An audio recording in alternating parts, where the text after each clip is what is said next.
नमस्कार, सौरभ द्विवेदी नाम है हमारा और ये है लल्लन टॉप का खास पॉलिटिकल प्रोग्राम नेताजी घेरे में। चुनाव का वक्त है। नेताजी लोगों की सरगर्मियां, जमीन पर उनकी आमद और उनके बयानों की आहट कुछ ज्यादा है, होनी भी चाहिए। हिसाब मांगने और हिसाब देने का वक्त है। नेताजी घेरे के इस खास एपिसोड में हमारे मेहमान हैं असम में कांग्रेस की कमान संभाल रहे मुख्यमंत्री, छत्तीसगढ़ के मुख्यमंत्री भूपेश बघेल। ऐसा कम ही होता है कि एक दूसरे राज्य के मुख्यमंत्री को एक दूसरे राज्य में चुनाव प्रचार के लिए आते तो हमने देखा है, लेकिन पूरा चुनाव लड़वाते शायद भारतीय राजनीति के इतिहास में आज़ादी के बाद के पहली दफा देख रहे हैं। भूपेश बघेल जी, नेताजी घेरे में आपका बहुत बहुत स्वागत है। जी नमस्कार। राहुल गांधी, आपकी पार्टी के पूर्व अध्यक्ष, दोबारा अध्यक्ष भी बने, ऐसा आपने दिल्ली में कहा था। बिल्कुल। कहां तक पहुंचा वो प्रोसेस? बात कहां अटकी है? बिल्कुल, ये चुनाव के बाद पार्टी की चुनावी प्रक्रिया शुरू होगी। हाँ। और मैं समझता हूं कि वो हमारे सर्वमान्य नेता हैं और राष्ट्रीय अध्यक्ष बनेंगे।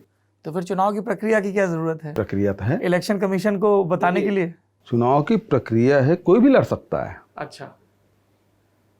और आपने देखा होगा कि इसके पहले भी जब सोनिया जी जब चुनाव लड़ी थी जी, तब भी उनको चुनौती दी गई थी। कुंवर जितेंद्र प्रसाद, इंदिरा जी के समय चुनौती दी गई जी। थी। ऐसा नहीं है कि पार्टी में दूसरे लोग खड़े नहीं होते, हाँ। खड़े होते हैं, लेकिन जो जहाँ तक कि जो सबकी स्वीकार्यता है पार्टी के अंदर में, मैं नहीं समझता कि राष्ट्रीय स्तर पर राहुल जी के अलावा किसी दूसरे नेता की स्वीकार्यता है। तो फिर जाने क्यों दिया? ये 2019 से 2021 के बीच का गैप क्यों? देखिए, उस समय जो 2019 में जो चुनाव हुए जी, वो उसमें नैतिकता थी और उन्होंने वो जिम्मेदारी स्वीकार की कि मेरे नेतृत्व में चुनाव लड़ा गया और हम परास्त हुए और ये जिम्मेदारी मेरी है, इसलिए मैं अपने पद से त्याग देता हूँ। और उन्होंने त्यागपत्र दिया और उसके बाद उन्होंने स्वीकार नहीं किया। सामान्यतः होता है कि मान अनुमान करते हैं और मान जाते हैं, लेकिन राहुल जी उस प्रकार से नहीं। उन्होंने कहा कि नहीं, पार्टी में और भी लोग हैं, वो जिम्मेदारी उठाए। फिर आपने देखा होगा कि उस समय फिर सब लोगों ने सोनिया जी से निवेदन किया और वो अभी उस पद संभाल रही हैं। और लोगों की तलाश राहुल गांधी से शुरू हुई और सोनिया गांधी पे खत्म हो गई। और लोगों की तलाश और भी तो व्यापक हो सकती है। जो दिल्ली के पॉलिटिकल कमेंटेटर्स हैं वो कहते हैं कि क्यों नहीं कांग्रेस भूपेश बघेल जैसे किसी युवा चेहरे को सामने लेके आती है, राजनीति के लिहाज से युवा। देखिए, पार्टी में कौन होगा नहीं होगा ये दूसरे लोग तय नहीं कर सकते, पार्टी तय करेगी। हाँ, लल्लन टॉप में क्या होगा वो आपकी जो टीम है वो करेगी ना। बिल्कुल। दूसरे जो संगठन के लोग नहीं कर सकते। तो कांग्रेस में भी, कांग्रेस के संगठन में कौन होगा, क्या करना है, क्या नहीं करना है, वो तय पार्टी के लोग करेंगे। बाहर में और बाहर के बैठे हुए लोग नहीं कर सकते। जी, यही बात राहुल गांधी को भी कचोट रही थी। 2019 की उनकी जो त्यागपत्र वाली चिट्ठी है उसमें वो जवाबदेही पर बड़ा जोर दे रहे थे। तो जवाबदेही सिर्फ राष्ट्रीय अध्यक्ष की थी या CWC की भी थी? बाकी तो कोई हिला नहीं। देखिए, जिसने अपनी जिम्मेदारी समझी उन्होंने स्वीकार किया और उन्होंने इस्तीफा दिया। जी।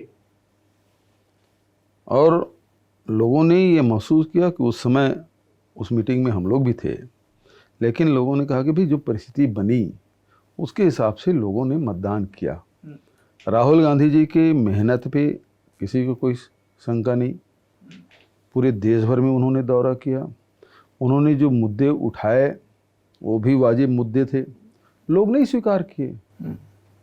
तो मतदाता स्वीकार करे न करे उसको जबरदस्ती तो नहीं कर सकते आप। बिल्कुल नहीं कर सकते हैं।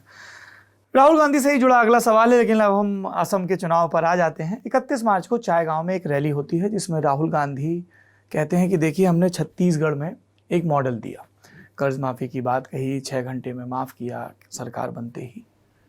तो छत्तीसगढ़ मॉडल का जिक्र करते करते राहुल गांधी और कांग्रेस को छत्तीसगढ़ के मुख्यमंत्री को क्यों लाना पड़ा? आप लगभग 2.5 महीने से यहाँ एक स्थायी कारक की तरह मौजूद हैं। क्या असम के नेताओं की धड़ेबाजी इतनी ज़्यादा थी, या असम के नेता अलायंस वेब नहीं कर पा रहे थे इसलिए उन्हें भूपेश बघेल जैसे एक seasoned political manager and campaigner की ज़रूरत थी? क्योंकि जब हमने आपके नए नए बने दोस्त AIUDF के बदरुद्दीन अजमल से बात की, धुबरी के सांसद, तो उन्होंने हमें एक लंबी फेहरिस्त गिनाई 2005-6 से, जब से पार्टी बनी तब से लेकर 2019 तक की, कि कैसे अलायंस होते होते टूट जाता था। राहुल गांधी की भी नहीं सुनी जाती थी, हरीश रावत किसी राग पे चलते थे, कोई किसी राग पे चलता था, और भूपेश बघेल आए तो अलायंस हो गया।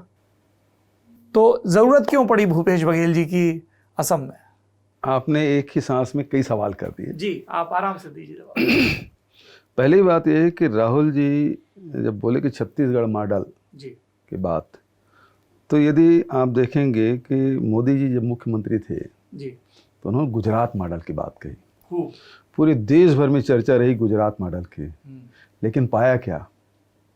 लोगों की जेब कटी, लोग सड़कों पे आए, लोगों के मन में नफरतें पैदा हुई। इसके अलावा गुजरात मॉडल में कुछ देखने को नहीं मिला। कांग्रेस का छत्तीसगढ़ मॉडल, राहुल का छत्तीसगढ़ मॉडल ये है कि यहाँ आम जनता की भावना की कदर की जाती है।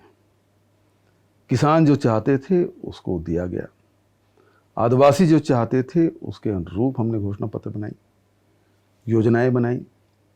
वहाँ के जो महिलाएं हैं, नौजवान हैं, जो चाहते थे उसके हिसाब से हमने कार्यक्रम दिए। संगठन में भी सबकी भागीदारी और सबकी जिम्मेदारी दोनों तय किए जाते हैं। ये कांग्रेस का मॉडल है और ये राहुल जी का मॉडल है।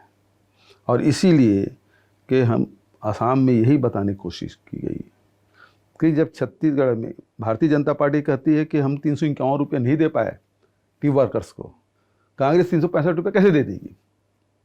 यही सवाल जब हम छत्तीसगढ़ में लोगों से कहते थे कि हम, राहुल जी बोले हैं कि ऋण माफ़ी भी होगी और 25 रुपये क्विंटल में धान भी खरीदा जाएगा, तो भारतीय जनता पार्टी के लोग बोलते थे पैसा कहाँ से आएगा? लेकिन आज वो कर दिखाए, ऋण माफ़ी भी किए और 25 रुपये क्विंटल में धान भी खरीदे। केंद्र सरकार ने अड़ंगा लगाया कि आप बोनस नहीं दे सकते। हम फिर राजीव गांधी किसान न्याय योजना लाए। लॉकडाउन के बावजूद भी छत्तीसगढ़ के किसानों को, 20 लाख किसानों को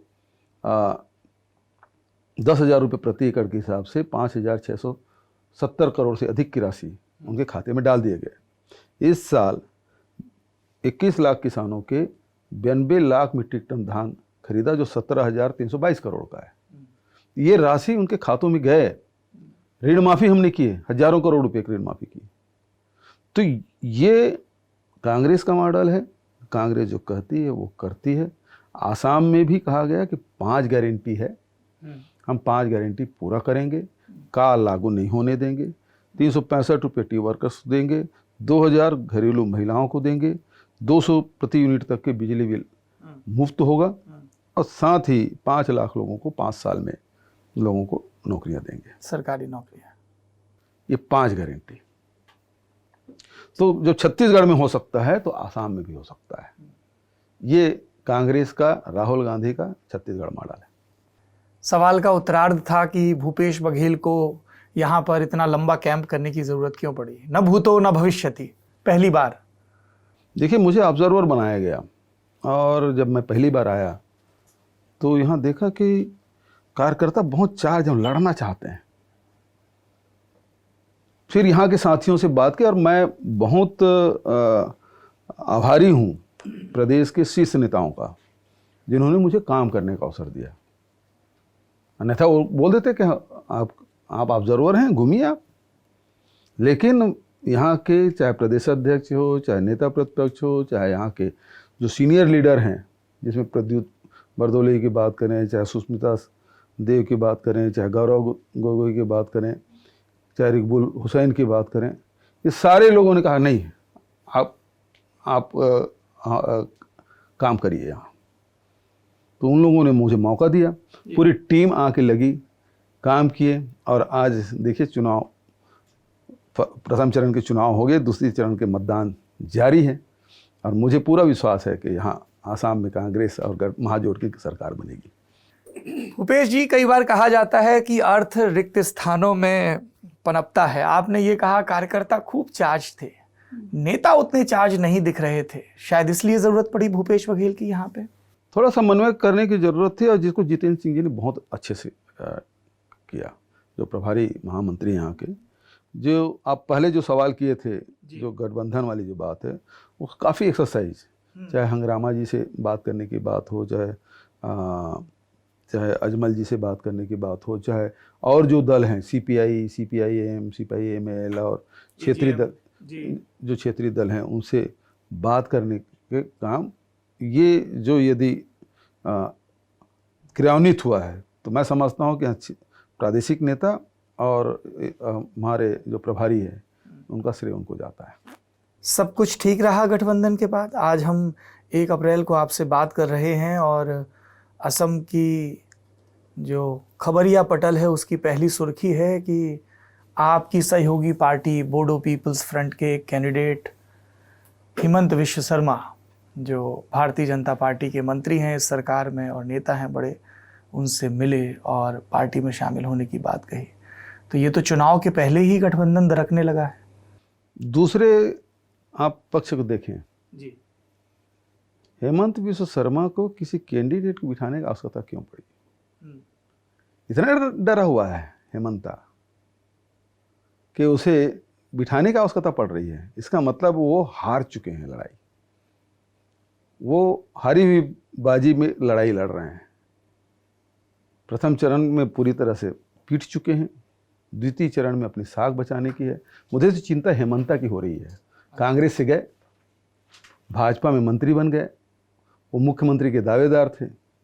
अब उनकी स्थिति ये है, न खुदा मिला मिसाले सनम इस इलेक्शन के बाद होने वाली।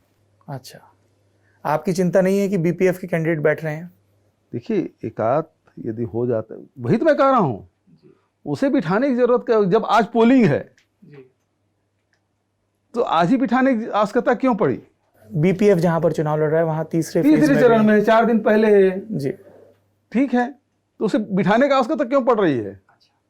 गठबंधन की हम लोग बात कर रहे थे। आपके गठबंधन के एक साझेदार और हैं एआईयूडीएफ के बदरुद्दीन अजमल। बदरुद्दीन अजमल के साथ हमारी बात हुई तो उन्होंने कहा कि हम तो 31 सीटें मांग रहे थे, कांग्रेस ने नहीं दी, लेकिन हर बार हम पर कांग्रेसी इल्ज़ाम लगाते थे झूठा। ये उन्होंने ऑन रिकॉर्ड कहा है कि बदरुद्दीन अजमल ने गठबंधन तोड़ दिया, बदरुद्दीन अजमल ने गठबंधन तोड़ दिया, इसलिए हमने सब्र कर लिया। हम 14 पे लड़ रहे हैं और 6 पे फ्रेंडली फाइट है। ये फ्रेंडली फाइट क्या है? राजनीति विज्ञान के विद्यार्थी होने के नाते मैं समझना चाहता हूं कि ये जिन सीटों पर पेच फंसा तो छोड़ दिया। पंडित जी, आप बेहतर जानते हैं, आप हरियाणा के, पंजाब के, उत्तर प्रदेश के, बिहार के राजनीति बहुत करीब से देखे हैं और फ्रेंडली फाइट वहाँ बहुत होते रहे। बहुत सारी पार्टियाँ वहाँ यूपी में रही है जी। और फ्रेंडली फाइट होते रहे, ये नया शब्द नहीं है। हाँ। बहुत दिनों बाद हुआ है ये अलग बात है, लेकिन ये फ्रेंडली फाइट बहुत जगहों में हमने देखा है। तो जहाँ लगा कि हाँ ये भी जीत सकते हैं, इनका भी दावा मजबूत है, इसका भी दावा मजबूत है, तो ठीक है, फ्रेंडली फाइट कर लेते हैं। आपके 2-2, 3-3 बार के विधायकों के सामने बदरुद्दीन अजमल अपने कैंडिडेट उतार रहे हैं और आप कह रहे हैं ठीक है। देखिए, आखिर जब समझौता करते हैं तो बहुत सारी चीज़ों को देखना पड़ता है। उनको भी अपने आदमी को संतुष्ट करके रखना है, हमको भी अपने आदमी को पकड़ के रखना है। तो इसलिए जब समझौता है तो बहुत सारी चीज़ों को देखना पड़ता है और इस प्रक्रिया में मैं बिल्कुल नहीं था। अच्छा। इसलिए मैं बहुत आधिकारिक रूप से कोई बात कह पाऊँ। जितेंद्र सिंह ज़्यादा बेहतर जवाब दे बेहतर, क्योंकि वही डील किए हैं, प्रदेश अध्यक्ष हैं, सीएलपी हैं और जितेंद्र सिंह जी हैं, ये लोग डील किए। मैं तो अजमल साहब से आज तक टेलीफोन में भी बात नहीं किया हूँ, ना हंगरामा जी से आज तक टेलीफोन से बात किया, ना उससे मेरी मुलाकात है।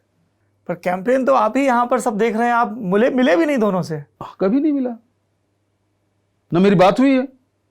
वो पार्ट अलग है। अच्छा, आपने कंपार्टमेंटलाइज कर रखा है। वो हम अपने लाइन से बाहर जाते ही नहीं। अच्छा। हमको जो जिम्मेदारी दी गई है जी, हम अपनी सीमाएं जानते हैं, उस सीमा में रह के काम कर रहे हैं। अच्छा, वैसे आपको बता दें कि आपके नए सहयोगी अजमल जी ने एक और बयान दिया लल्लन टॉप के इंटरव्यू में, नेताजी घेरे में ही, कि हेमंत विश्व शर्मा भाजपा छोड़कर आ जाएं, उनको हम ही सीएम बना देंगे। आपका क्या कहना है इस बयान पे?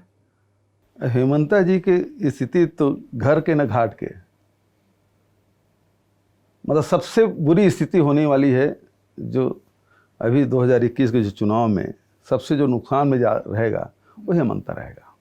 अजमल साहब के बयान पे आपकी प्रतिक्रिया चाहता हूं मैं। देखिए, यहाँ कांग्रेस बड़ी पार्टी है, कांग्रेस के ही मुख्यमंत्री बनेगा और भूमिपुत्र बनेगा। चलिए, भूमिपुत्रों का एक लंबी सूची है। रिपुन बोरा, गौरव गोगोई, प्रद्युत बोरदोलोई, फिर सैकिया साहब के लड़के हैं देवव्रत सैकिया, और वो जो अजमल के साथ गठबंधन से काफ़ी नाराज भी थी, सुष्मिता देव। जब गठबंधन के साझेदार ये कह रहे हैं कि कांग्रेस से बनेगा, कांग्रेस भी कह रही कि कांग्रेस से बनेगा, अजमल जी भी बोले हैं, अजमल जी भी बोले हैं कि कांग्रेस से बनेगा, तो कैंडिडेट के नाम का ऐलान क्यों नहीं किया? देखिए, कांग्रेस में परंपरा रही है कि जिन राज्यों में हमारी सरकार नहीं है वहाँ पंजाब या एक आध और उदाहरण हो सकते हैं जहाँ कैप्टन अमरिंदर सिंह को सामने करके चुनाव लड़ा गया जी। जब सत्ता पक्ष में रहते हैं तो निश्चित रूप से मुख्यमंत्री को ही हम सामने रख के चुनाव लड़ते हैं जी।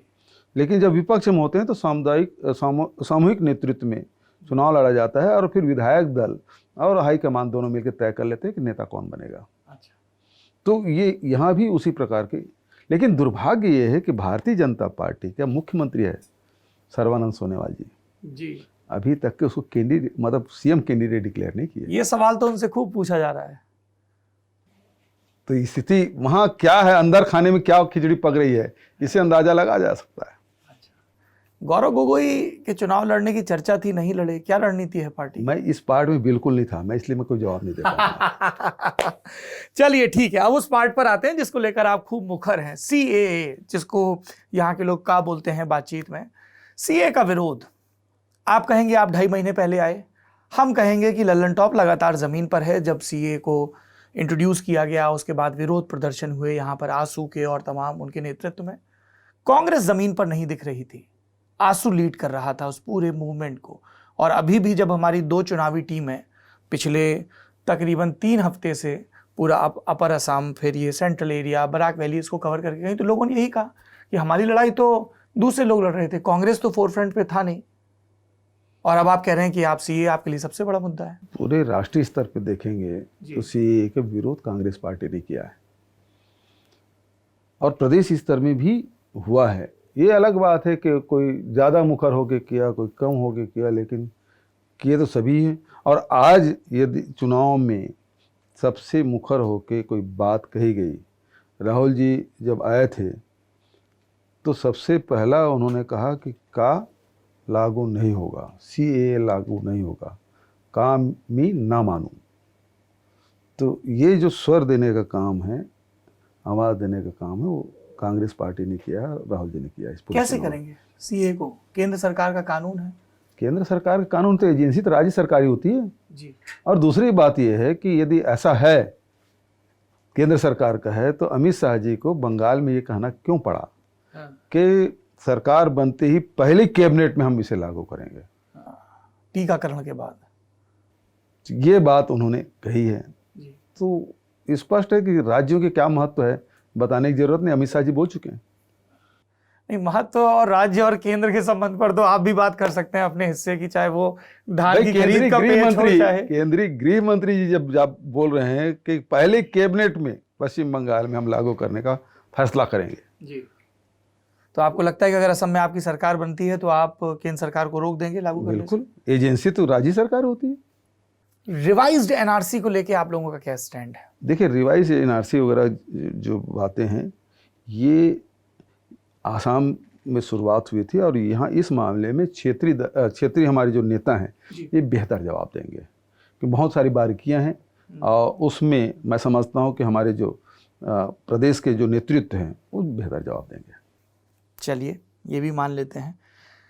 हमारी जो टीमें ग्राउंड पे घूमी, जैसे मैंने पहले जिक्र किया, तो उनसे हमें बड़ा रॉ फीडबैक मिला है। तो अब मैं अगले कुछ सवाल उसी फीडबैक के बेस पे पूछूंगा, आप सवाल का जवाब दें तो हमारे दर्शकों को भी अच्छा लगेगा।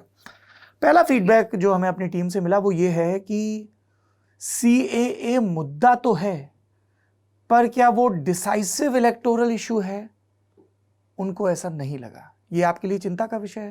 Because Congress is heavily relying on under current. देखिए, सीएए यहाँ आंदोलन हुए, आपको ये भी याद होगा, जैसे ही सीएए लोकसभा में पारित हुआ और शिंजो आबे यहाँ आने वाले थे, जी जापान के प्रधानमंत्री। जी पूरी तैयारी हो चुकी थी एयरपोर्ट से लेके मंत्रालय तक।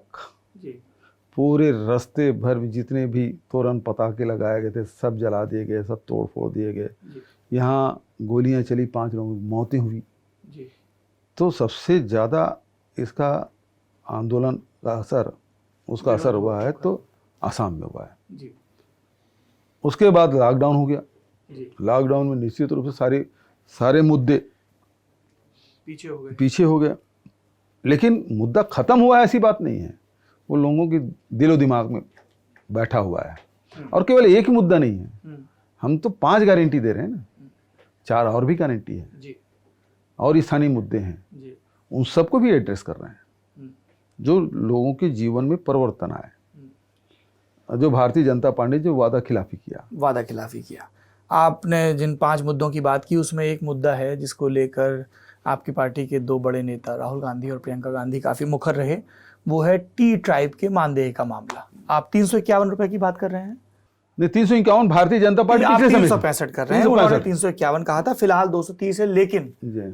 मामला कोर्ट में अटका है क्योंकि जो टी स्टेट वाले हैं मैनेजर्स, वो कह रहे हैं कि भाई ये सरकार तय कर रही है, हमारा तो ये पूरा, जिसको हम एक शब्द इस्तेमाल करते हैं बोर्ड रूम में, ROI, रिटर्न ऑफ इन्वेस्टमेंट, तो आ ही नहीं रहा है। तो जब सरकार उसमें डायरेक्टली प्लेयर नहीं है तब आप ये जो मानदेय प्रॉमिस कर रहे हैं ये कैसे करेंगे? देखो, भारतीय जनता पार्टी के सत्ता चलाना आता नहीं। अच्छा, वो तो अंग्रेजों के समर्थक हैं। 2 चीज़ अंग्रेज किए यहाँ। हाँ। हिंदुस्तान को खोखला किया आर्थिक रूप से, और दूसरा डिवाइड एंड रूल। तो वही ये मानते हैं भारतीय जनता पार्टी के लोग। वो हिंदुस्तान के सब कुछ बेच डालूंगा, इस नीति पे चल रहे हैं। न एयरपोर्ट बच रहा है, न रेलवे स्टेशन बच रहा है, न ही नवरत्न बच रहे हैं, न LIC बच रहे हैं, न ONGC, कुछ बच नहीं रहा है, सबको बेच डालेंगे। खोखला भूपेश जी। एक जी। दूसरा डिवाइड एंड रूल। जाति जाति के बीच में भेद डालो, धर्म धर्म के बीच में डालो, प्रांत प्रांत के बीच में भेद डालो, और फूट डालो, राज करो। तो 2 चीज़ आती है। ये यहाँ आके अजमत साहब को आलोचना करने के अलावा किए क्या है? ये आज 5 साल बीतने के बाद ये अपने उपलब्धि पे एक बार भी वोट मांगे क्या कि हमने आसाम में ये किया इसलिए हमको वोट दो? वो ये डरा रहे हैं कि ये अजमल मुख्यमंत्री बन जाएगा, अजमल मुख्यमंत्री बन जाएगा। तो भय की राजनीति, फूट डालो, राज करो, ये इनकी नीति रही है। नंबर 2, जो आप सवाल पूछे उसका जवाब मैं लेना चाहता हूँ। ये जब हमने कहा कि 365 रुपया देंगे तो आनन फानन में ये कैबिनेट बुलाया और 50 रुपया बढ़ा दिए। 3000 रुपया OT वर्कर्स के आधे अधूरे किसी खाते में डाला, किसी गया, किसी में नहीं गया। और फिर जो चाय बागान के जो मालिक है वो हाई कोर्ट चल दिए। तो आप यदि कोई कानून लागू करते हैं और आप नियम बनाते हैं और लागू करने की जिम्मेदारी आपकी है जी, गड़बड़ तो होगा ना। आप नहीं देना चाहते तो चाय बागान के मालिक चले गए, तो मिली भगत तो समझ आ गया, टी वर्कर्स कुछ मिला नहीं। हम ये कह रहे हैं कि इसमें चाय बागान के मालिक को कोई भारी नहीं पड़ेगा। जो अंतर की राशि है वो राज्य सरकार उसकी प्रतिपूर्ति करेगी, सब्सिडी सरकार देगी। तो चाय बागान के मालिक को भी भार नहीं पड़ेगा और जो टी वर्कर्स है उसको 365 रुपये मिल जाएगा। तो ऐसी नीतियां बनाई जाएं कि कोर्ट में ना अटके। बिल्कुल नहीं। अब हमने ऋण माफी किया जी, 2500 रुपये हमको देने से रोका, तो हम राजीव गांधी किसान न्याय योजना लागू कर दी। हमने दिया तो दूसरे साल भी दिया। आपने मुख्यमंत्री जी अच्छा याद दिलाया। एक हमारे यहाँ सीरीज होती है ललन टॉप में रंगरूट, तो देश भर के जो नौजवान हैं उनके मुद्दों को हम उसमें एड्रेस करते हैं। रंगरूट में छत्तीसगढ़ से 2 शिकायतें बहुत आ रही हैं। आज मुख्यमंत्री साथ में बैठे हैं, शायद समाधान मिल जाए लाखों नौजवानों को। मार्च 2019 14,580 पदों के लिए शिक्षक की सीधी भर्ती भूपेश बघेल सरकार प्रकाशित करती है। नवंबर में रिजल्ट आ जाता है 2019 में। 2021 का अप्रैल शुरू हो गया, अभी तक आपने ज्वाइनिंग नहीं ली। हो गया ज्वाइनिंग, अब पता कर लीजिए ज्वाइनिंग चल रहा है। कब हुआ? पिछले जनवरी से चल रहा है, अभी लगातार चल रहा है। इतना लंबा गैप? भाई कुछ लोग कोर्ट चल दिए, कुछ लोग और कुछ कर दिए, कोई अरे और अभी तो आप कह रहे थे कि प्रक्रिया ऐसी बनाओ कि कोर्ट में ना अटके मामला। हाँ, तो उसके बाद तो हुआ ना। हाँ। हमने तो कर तो दिया, सब लोगों की ज्वाइनिंग हो गई, ज्वाइनिंग हो गई, कुछ लोग बचे होंगे वो भी कर रहे हैं। आप ऑन रिकॉर्ड कह रहे हैं कि हाँ, ज्वाइनिंग चल रही है, चल रही है। हाँ। वो विद्यार्थी यही पूछ रहे हैं। नहीं, हो गया भाई, आप उसकी चिंता मत करें, ना करें। हाँ हाँ बिल्कुल, आप कर रहे हैं नौजवानों की चिंता। बिल्कुल। कब तक पूरा हो जाएगा प्रोसेस? बहुत जल्दी हो जाएगा, उसमें कोई दिक्कत ही नहीं है। देखिए सारे स्कूलें बंद है जी, सारे स्कूलें बंद है, इसलिए सरकार ने बजट बचाने के लिए ज्वाइनिंग नहीं कराई। विपरीत परिस्थिति है। लॉकडाउन भारत सरकार ने किया, राज्य के राजस्व में भारी कमी आई, उसके बावजूद भी हम जहां राजीव गांधी किसान न्याय योजना दिए, जहां बिजली बिल आधा दिए, जहां लघु उपज पूरक खरीदे पूरे देश में सबसे ज्यादा, और उसके बाद जो 14,000 जो शिक्षकों की भर्ती थी, जो 1998 के बाद मध्य प्रदेश और छत्तीसगढ़ में नहीं हुआ था जी, हमारी सरकार ने उसको शुरू किया जी। अब ये निश्चित रूप से लॉकडाउन आने के बाद तो सबके क्या होगा क्या नहीं होगा। मुख्यमंत्री ये बात खुल के क्यों नहीं कहते कि भाई बजट का मसला था इसलिए डिले कर दिया? तो आखिर भाई मान लो हम ज्वाइन ही कराते, हाँ, तो लॉकडाउन तो लगा हुआ था जी, जाएगा कैसे आदमी? फिर बोलते कि वो आया ही नहीं, ज्वाइन नहीं किया, वो पोस्ट खाली हो गया, तब भी आप हमको कहते कि जब लॉकडाउन था। लॉकडाउन के एक वर्ष में पढ़ाई तो हुई है ना, ऑनलाइन पढ़ाई हुई है जी। ऑनलाइन पढ़ाई के लिए तो भाई टीचर हमारे पास वो भी सबसे अच्छा हमारे यहाँ रहा जी। बुलटू की बोल और ऑनलाइन पढ़ाई सबसे बढ़िया रहा। प्रधानमंत्री तक ने हमारे कार्यक्रम को सराहा है जी। जी। प्रधानमंत्री पसंद करते हैं आपको? करते होंगे, क्यों नहीं करेंगे भाई? करते होंगे, अभी आपने कहा सराहा। हाँ, तो मैंने टेलीविजन में देखा जी, तो इसलिए मैं कह रहा हूँ। अच्छा, एक और भर्ती है सब इंस्पेक्टर, सूबेदार और प्लाटून कमांडर की। 400 रुपए प्रति फॉर्म के हिसाब से बच्चे भरते हैं। ये 3-4 पोस्ट आई तो सबने अपने अपने गले से 1,500 रुपये खर्च किया। लाखों लोगों ने आवेदन दिया, भर्ती अटकी पड़ी है। वो भी हो जाएगा, कुछ प्रक्रियाएं हैं जी, उसके कारण से रुका हुआ है, वो भी हो जाएगा, वो भी करेंगे हम। इसी तो वित्त बस्तर वर्ष में बटालियन भी, कैंपेन- बस्तर टाइगर्स की भी हम भर्ती कर रहे हैं ताकि बस्तर के लोगों को मौका मिले, वहाँ के नौजवानों को मौका मिले। सर कोई डेडलाइन दे देते तो उन लाखों नौजवानों को एक भरोसा हो जाता कि मुख्यमंत्री ने कहा है कि अमुक तारीख तक, जैसे आपने ऋण माफी की डेडलाइन दी, 6 घंटे में किया। फिर लेकिन आप कुछ चीजें हैं वो सब कुछ आपके हाथ में नहीं होता।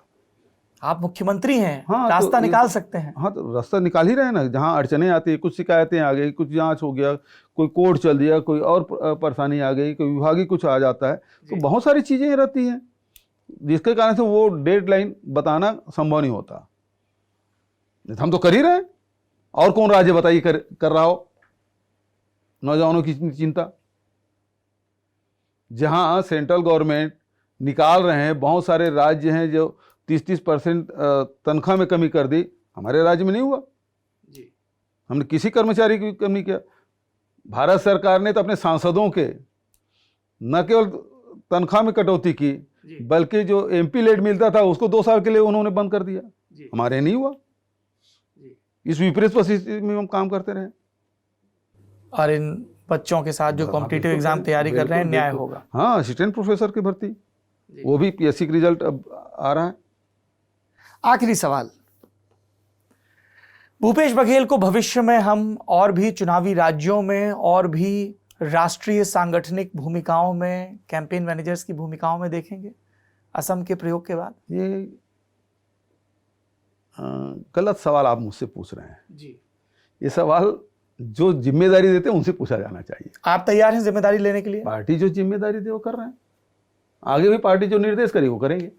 उत्तर प्रदेश में सक्रिय दिखेंगे चुनाव से पहले? जो जिम्मेदारी दे, हम लोग काम करने वाले लोग। अच्छा, और हालांकि मैंने आखिरी सवाल कहा था, पर जिम्मेदारियों को लेकर आपकी ही सरकार के कुछ मंत्री ऑफ द रिकॉर्ड बड़े नाखुश से रहते हैं, खास तौर पर वो जो आपके साथ पथ के दावेदार थे। सब ठीक चल रहा है छत्तीसगढ़ में? सब ठीक है। मैं तो ऑन द रिकॉर्ड बोल रहा हूँ, आप द रिकॉर्ड नहीं बोल रहा हूँ। बढ़िया है। नेताजी घेरे में आप सुन रहे थे छत्तीसगढ़ के मुख्यमंत्री और असम में कांग्रेस के कैंपेन के इंचार्ज भूपेश बघेल को। इस पूरी बातचीत के बारे में आपकी जो भी राय हो कमेंट बॉक्स में ज़रूर बताइए। और चूंकि आप नौजवानों ने लल्लन टॉप को लल्लन टॉप बनाया है, इसलिए मैं ये उम्मीद करता हूँ कि माननीय मुख्यमंत्री जितनी भी रुकी हुई भर्तियाँ हैं उनको चरणबद्ध और समयबद्ध ढंग से पूरा करेंगे, क्योंकि नौजवानों के सपने उम्मीद की बड़ी पतली डोर पर लटके होते हैं सर। और एक नौकरी, मेहनत का एक सही रास्ता उनको मिल जाए तो उनकी ज़िंदगियां संवरती हैं। और वही सब तो हैं जो छत्तीसगढ़ का भविष्य बनाएंगे। पार्टियां आएंगी, पार्टियां जाएंगी, पर नौजवानों की फिक्र तो करनी होगी। बिल्कुल बिल्कुल। आप खुद भी अपेक्षाकृत नौजवान माने जाते हैं, मुझे जोड़ना पड़ा अपेक्षाकृत। सियासत में युवा का पैमाना बड़ा बदलता रहता है। थैंक यू सो मच, बहुत बहुत धन्यवाद। धन्यवाद।